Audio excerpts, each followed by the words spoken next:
I'm Margot Politis. Welcome to Study English IELTS Preparation.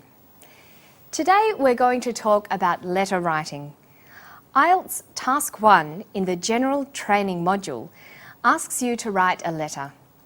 We write letters to friends, strangers, businesses, government departments and institutions.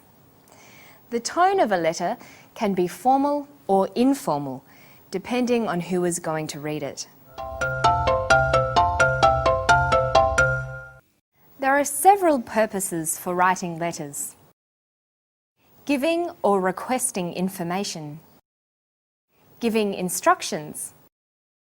Relating an event. Giving good or bad news. Complaining. Describing. Some letters can include several of these purposes at the same time. Here are some examples. Letters for giving information might include travel plans, arrival details, what to see and do on holidays. Letters requesting information might be for course information, library hours, timetable information. Some letters for giving instructions include how to get to your house, how to operate a machine, how to open an account, and relating an event, an incident or accident, a wedding or function, or a holiday. Giving good or bad news, cancelling an appointment, accepting a job offer, informing of the birth of a baby. Letters complaining might include poor service in a restaurant, loud noise in your district, a problem with faulty goods. And letters describing might be about lost property, a friend, or a place.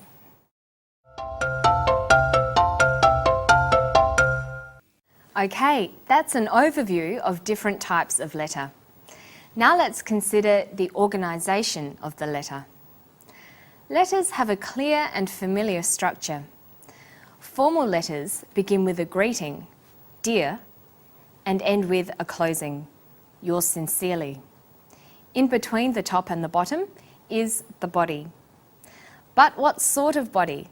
How do we decide about the shape of the letter between the greeting and the closing? Well, we write because we have a purpose. It is important to indicate at the beginning of a letter what its purpose is. Let's consider some examples. If your letter is for giving information, you might start with, I am writing to advise that. Or, for requesting information, I am writing to request information about. For giving instructions, I am writing to explain how to. Relating an event, I am writing to describe the accident I saw. Giving good or bad news, I am very happy to tell you that. Complaining, I am writing to complain about. Describing, I am writing to describe some lost property. It's easier for the reader of the letter if it's organised coherently.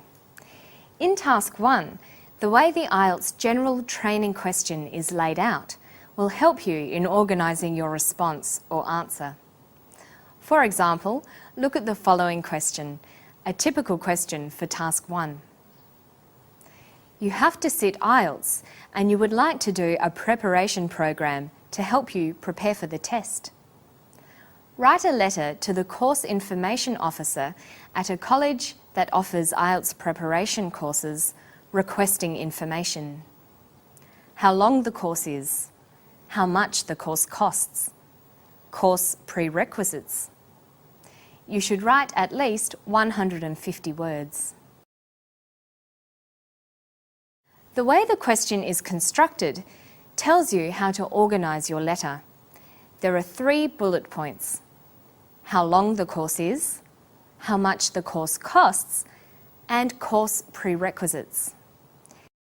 This tells you that you should construct 3 body paragraphs, 1 for each bullet point. Thus, your letter should look something like this. First, a greeting, Dear Sir or Madam. Then an introduction stating a purpose. I am writing because. Then the body. 1. How long the course is. 2. How much the course costs. 3. Course prerequisites. And then finally, the closing. Yours sincerely.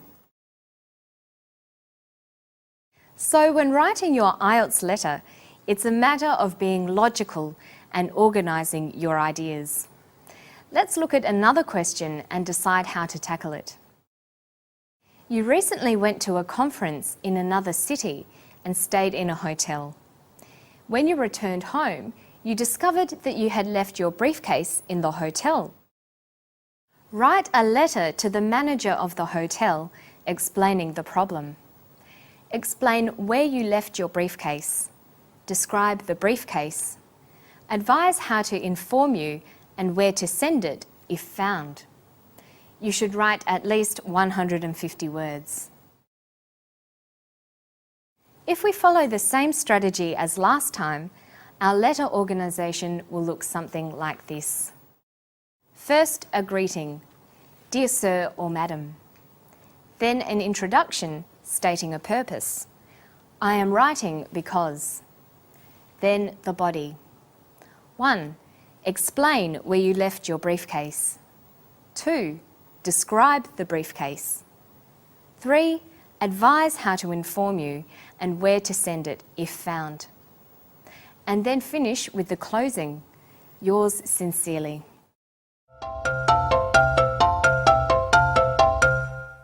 The last thing to discuss about the letters you'll be writing is the level of formality. The 2 IELTS letters we looked at should be formal. There will be times when you will have to compose a less formal letter with different language choices. Here are some examples. More formal. I am writing to inquire about the cost of your IELTS preparation program. Less formal. I am writing to ask about the cost of your IELTS preparation program. More formal. This is due to the fact that teaching costs have increased. Less formal. This is because teaching costs have increased. More formal. If you require further information. Less formal. If you need more information. More formal. Please find enclosed. Less formal. Here are. More formal. We have been forced to increase fees. Less formal. We've had to increase fees. More formal. I regret to advise you. Less formal. I'm sorry to tell you. More formal. I will not be able to attend. Less formal. I cannot come. Well, you should now be able to practice letter writing. Remember, each letter you write will have a different purpose, and a clear purpose statement will convey your intent to the reader. Organise the letter into several short paragraphs and choose the tone carefully. Should it be more or less formal? To find more information and tips, don't forget to visit our website. It's abcasiapacific.com/study-English. You'll find all the stories, transcripts, study notes, exercises and quizzes for this series. That's all for now. I hope to see you again for another episode of Study English. Bye-bye.